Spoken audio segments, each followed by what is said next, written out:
see me. Boo! Were you scared? That is nothing compared to how scared I was of cold. Cold. Just the cold. I would hate walking outside.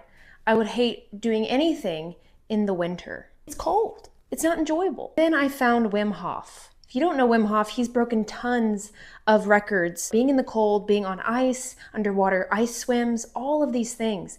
And I thought that looks like the scariest thing I could ever do.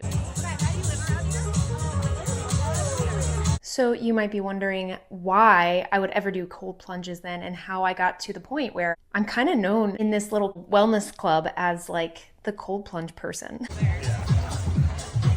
How did I get to this place? How did this happen? I don't understand it myself.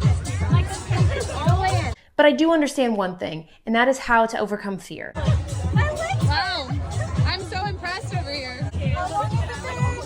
A minute and 24 seconds since I started it, and I started it right when you were getting in. How long do you want? 2 minutes? Yep. All right. 2 minutes. 30 more seconds.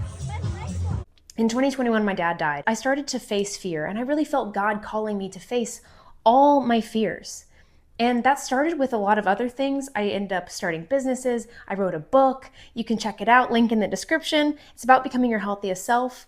And one of the things is facing fear. Mindset shift number 1. Fear is just an indicator of something worth doing. If you're not afraid of it, it might not be worth your time. There's a big difference between fear of something bad for you, be harmful for you, and then just fear of something uncomfortable. Those are two separate things. Know the difference. I have pushed myself too far by not listening to my gut, not listening to the Holy Spirit, not listening to conviction, and I experienced a lot of trauma from it. So don't do what I did. Learn the difference. We can make a whole video on that alone. Mindset shift number 2. To change something, you have to start doing something different. Change happens when the pain of staying the same is greater than the pain it takes to change. So how does this help you? Not to avoid pain, but realizing you won't change unless there's a reason to. Why would anyone change if there's no reason to change? Change is hard. Change is uncomfortable. So why do you want to do this? You have to find your why. Once you find your why and you realize why you want to do something and it's actually important to you, then you have the motivation and power to do it. Mindset shift number 3. So how do you do it? You take it one step at a time. I didn't start with cold showers.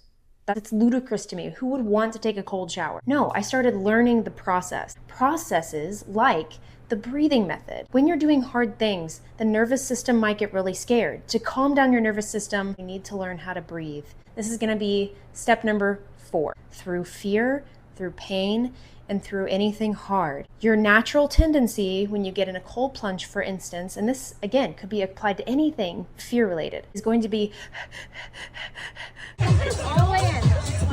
and you see people tense up. They start to do this. The breathing starts to get heavy. Assume a relaxed position. Number 2, you start to slow down your breathing. You want to naturally breathe. Do this.